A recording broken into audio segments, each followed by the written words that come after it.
Wife F29 cheated on me. I'm 32 and I hit her. His is a little lengthy, so I apologize and offer thanks to anyone who takes the time to read it. Throwaway account for obvious reasons. My wife and I met in 2008 when we were both traveling. We met in Madrid and it was a very stereotypical meet cute. Our eyes met from across the bar and I approached her. We ended up going home together that night. We spent the next 3 days having X and drinking and soaking up the sun, and decided to keep in touch. She went home and I finished my travels and we began a year-long LDR before I moved to be with her. Over the course of the LDR she divulged to me that she had cheated on a previous boyfriend and felt bad about it, but felt his choice to dump her was over the top and that cheating wasn't always a silver bullet, especially since it was only a kiss. I realize now that she was sizing up my reaction and almost certainly cheating. This I can actually forgive and let go because duck LDRs and it's in the distant past, but not what happened last week. I told her at the time it was a deal breaker, and if I caught her so much as flirting with another man I would dump her. There are two absolute no-nos in a relationship.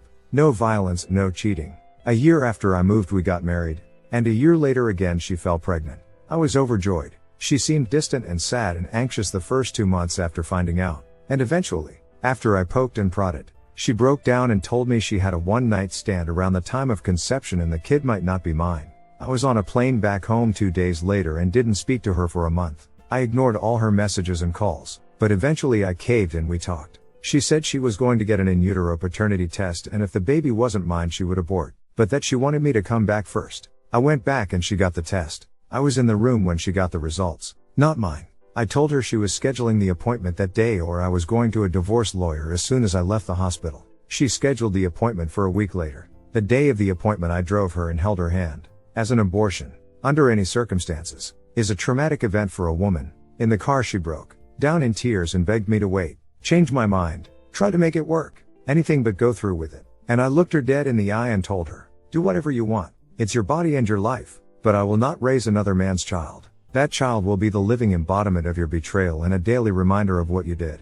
I will not subject myself to that. Abortion or divorce. Edit for detail. I wanted a divorce. As soon as she hesitated I jumped right to divorce. I never tired to talk her into it. I advised against the abortion. She didn't want to keep the kid and lose the marriage. She wanted both. She told me directly that she would abort if I left her regardless. She even told me before I flew back that even if the baby was mine and divorced her she would be getting an abortion. She wanted specifically to keep the child and have me raise it with her, and unless I stayed she was getting the abortion no matter what. That was not happening. She asked me if she had it if I would give her another chance. I said yes. I loved my wife. Ducking sue me.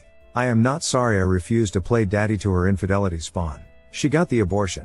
There were complications and she was on bed rest for a month. For a while after she was short with me. Unaffectionate and cold. We lost the spark. I tried. She didn't. She told me one night after a few drinks that she resented me for making her choose. I told her I was glad she got the abortion as she deserved to suffer for what she'd done. I regretted saying this out loud immediately.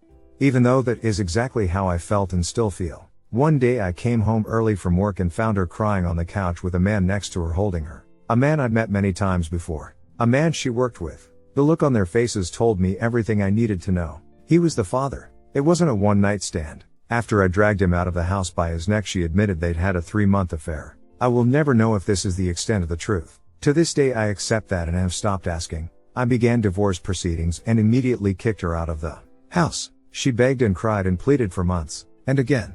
Stupidly. I broke and took her back. I told her she had to quit her job and cut contact. She agreed and made the call there and then. We moved away from her city and bought a house in mine in the other end of the country. We went to marriage counseling and got better. Slowly but surely we went from strength to strength. We now both had total transparency on all accounts and accepted that's the way it was. As time went on I stopped looking on her phone. Things were great between us. Our ex-life was great. We're both travel junkies and went on lots of trips. And started talking about having kids. We tried for 2 years to conceive a child and it hadn't happened yet. But the practice was a lot of fun, so what the hell. This was the case for years. I was completely unguarded and my defenses were down when the most recent event happened. She had gotten slightly distant for a couple of months, but not so much that I was worried. I asked her about it and she always made a point of being affectionate when I did and assuring me it was all good. But her default, when not being prompted, was to be quiet and seek out her own space. She was out drinking with her friends one night and I stayed at home. I woke up at 4 a.m. and heard her voice downstairs. I went out and asked if that was her. No answer. She didn't hear me. I guessed pretty quickly that she was on the phone, and due to the time it was, her recent withdrawal, and her dubious relationship with loyalty, I decided to listen in. She was laughing and flirting and saying shit like I miss you too and I love you too. I knew it was him. I was certain of it. Then she started talking about the hotel, how good the room service was, and when she could see him again, and I had heard enough. I charged down the stairs like a bull and she knew she had been caught. She started yelling and screaming and cursing me, shouting that she'd been to a doctor here and she'd told her during the abortion there was some sort of a problem. She was drunk and slurring her words and crying, but somewhere in the minutiae of words like tear and scar tissue and permanent, I got it out of her that her uterus had been damaged and it was unlikely she could ever bring a baby to term. She'd found this out 3 months prior, right around when she started getting distant again. I grabbed the phone out of her hand. She tried to take it back. We clawed back and forth until I shoved her back on the couch and told her not to get back up until I told her to. I sat on the chair opposite her and went through every detail. A half dozen text messages from him asking when she was going to be leaving the bar, and that he missed her voice, and how much fun they'd had. Obviously all the other messages had been deleted, but she hadn't had a chance to delete the ones from that night yet. I read the messages aloud and she stared at me with daggers in her eyes. I asked her over and over to explain herself, and eventually she jumped up and started screaming again. She screamed that she'd taken a day off work and ducked to meet him halfway, and I ducked in a hotel all day. She screamed that when she got the news from the doctor she saw me as an enemy and he was her ally. She screamed at me that she wasn't sorry and that I'd ruined her life. I yelled back that I was glad she got the abortion, and if I could kill him and take that away from her too, I would. She slapped me across the face, and I slapped her back. Hard. It was open-handed, but proportionally much harder than she hit me. She fell back onto the couch and looked at me stunned and in disbelief as she held her face and began to sob. She reached for her phone and I snatched it away from her, before throwing it and smashing it against the wall. I went up to my room and paced back and forth, and she sat downstairs crying. And that's where we stayed until morning. When I went downstairs she was asleep. I woke her up and told her to get a shower and get out, that I'd already made an appointment with my lawyer to file for divorce and she wasn't staying in the house while I was gone. She sobbed and begged me not to go through with it. She said she was drunk and didn't mean it. Said she only made up the story about meeting him to hurt me, and I was her one and only and blah blah blah. She said she was sorry she hit me and didn't want an apology for me hitting her back. That she deserved it. I agreed she deserved it and told her it was good she wasn't waiting for an apology because she would be getting one. That was last week. This week she's back living with her parents. She calls me every day, 10 times a day. She sends lengthy, weepy text messages that I don't read or reply to.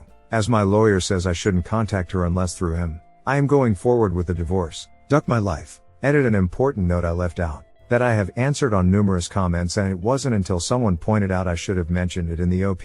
She stated she had no interest in raising the baby alone. If I divorced her she was going through with it. She didn't want to keep the baby and I made her get rid of it. She wanted us both to keep it and be the father to the child of the man she cheated with. At this point I still believe the pregnancy was due to a one-night stand. She had a weekend away with the girls. She was not on a weekend with the girls.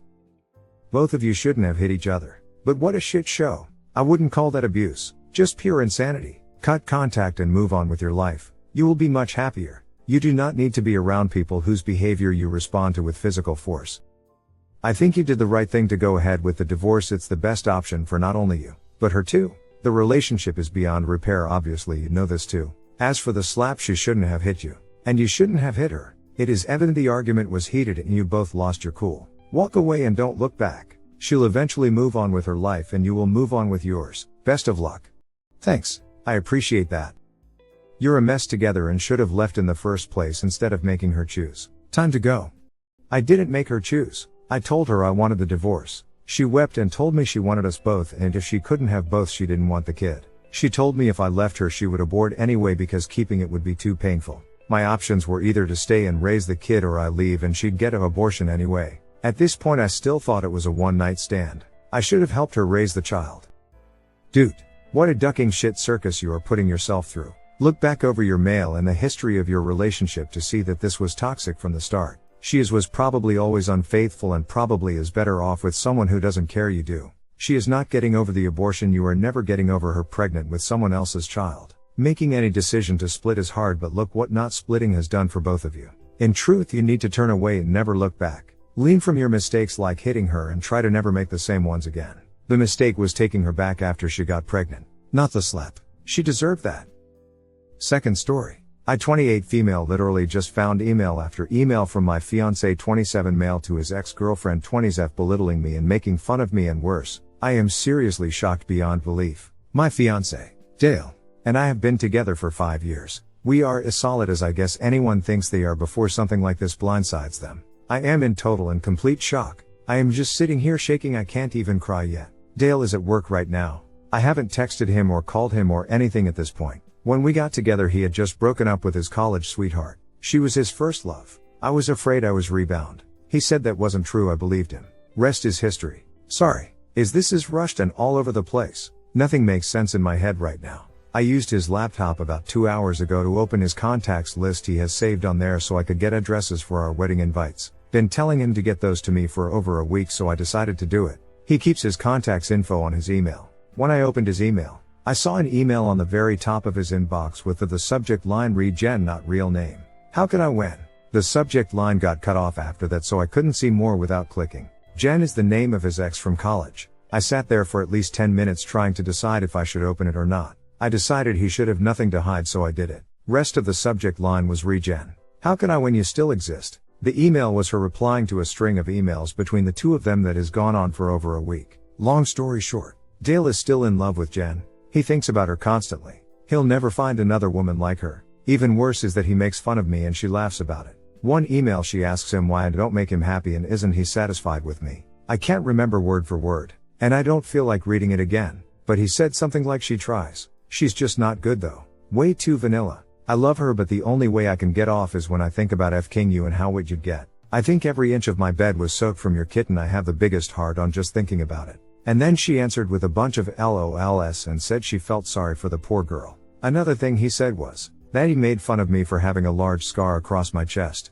onto my left breast, which has disfigured the nipple a bit. He said it looked like something out of Edward Scissorhands. That is almost too much to bear. He might as well have punched me in the gut. I was in an awful car accident when I was a teenager. I had a big piece of dashboard shatter and basically fly into my chest. I almost died. I've never been ashamed of the scar. It's like a constant reminder that I survived something a lot of people don't, and I should be grateful to be alive. The slight disfigurement of the nipple doesn't bother me either. I've always had the attitude of if someone doesn't want me because of a nipple, FK them. But to hear him make fun of something he knows is a result of something so major in my life. My friend was thrown from the backseat and lost her life is just. I have no words. The emails go on. Some are explicit. One she described how she just masturbated while thinking about how he used to go down on her for hours. I am assuming that these emails are just a small portion of their contact. The first email in the thread was Dale talking about how he doesn't think he can marry me, and that he thinks about leaving me almost constantly. He said if she lived in this state he'd already have left me. It didn't sound like the first time they'd reconnected, so I am guessing if I snooped I'd find text too. I don't need to snoop further. I've seen all I need to. Obviously I am not going to stay. Despite what he said about me, I am pretty great and I know this. He said he misses backdoor. Apparently I am too vanilla to give it to him. Thing is, I've tried to initiate that as I enjoy it and he told me he wasn't into that. So he lied. Just to cast me in bad light. I am so F-king mad I just want to throw his shit into a pile and light it on fire. But I won't. Because I don't want to give him the satisfaction of knowing how much he hurt me. I am not sure why I posted here. It's too fresh to talk to my friends and family. Should I just pack my stuff and leave with no explanation? Just ghost? I've got too much dignity to scream and cry in front of him. I don't know what to do. I don't know if I want comfort or advice or what. I just needed someone to know what happened so I don't feel so alone right now. Too long didn't read. Fiancé made fun of me and sent explicit emails to his ex. Just found them. Heartbroken. Angry. Hurt.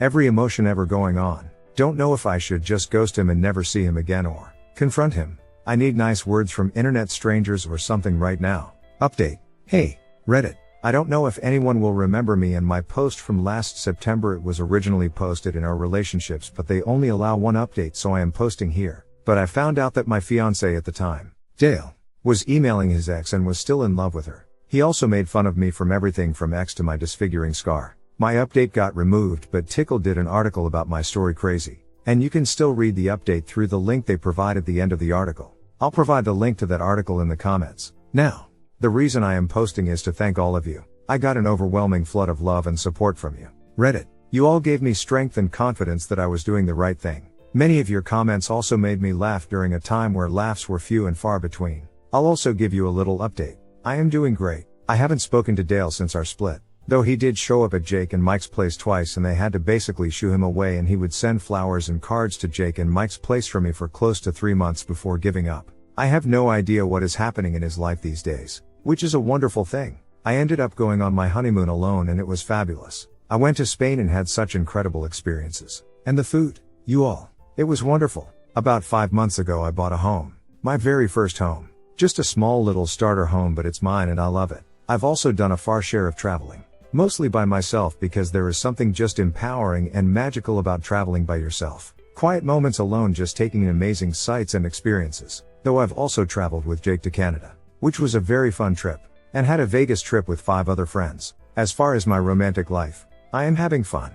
Reddit, I am staying single and I would like to stay single for a while. Unless I meet someone who just sweeps me off my feet. I have met some men during my travels and around the city that seem to have no problem with my circus freak scar though. So that's about it. Reddit, I am forever grateful to how much you all rallied around me and lifted me up during a very low time. It meant and still means so much. You are all wonderful, kind people. Even when I logged on to this account today for the first time in months, I still had people messaging me words of encouragement as little as 2 weeks ago. That is, not to sound corny, sort of magical, that complete strangers show such compassion. Thanks for being rad. Reddit, 3L. Too long didn't read. This is an update to my posts from last September. I got an amazing response from you all and just wanted to check in and tell you that I am doing phenomenally well and that I am incredibly thankful to you all and your support. I've been traveling, hiking, eating, making new friends, having fun with the opposite X, and just living my life fully. Edit, apparently the link in the article doesn't work, but the article itself includes most of what I wrote in my update.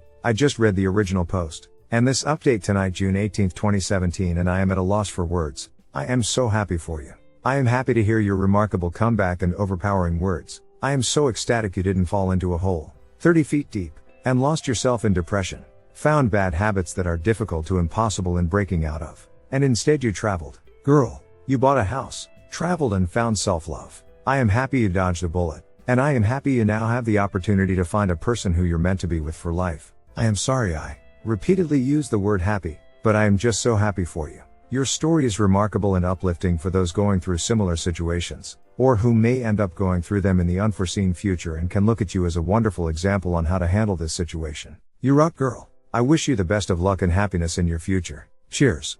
The texts you sent him while you were moving your shit out are so awesome. Having a nice little exchange where you make him admit how great you are. Meanwhile, your couch is being loaded up into a truck. So badass. This whole story goes to show that restraint is always key in these cases. You could have gone and thrown all his clothes into the street and keyed his car like a psycho. And many would have still supported you.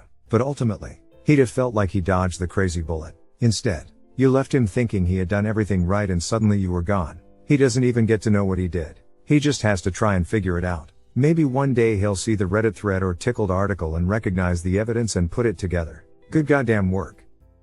Hit like. If you enjoyed this video, consider subscribing to our channel.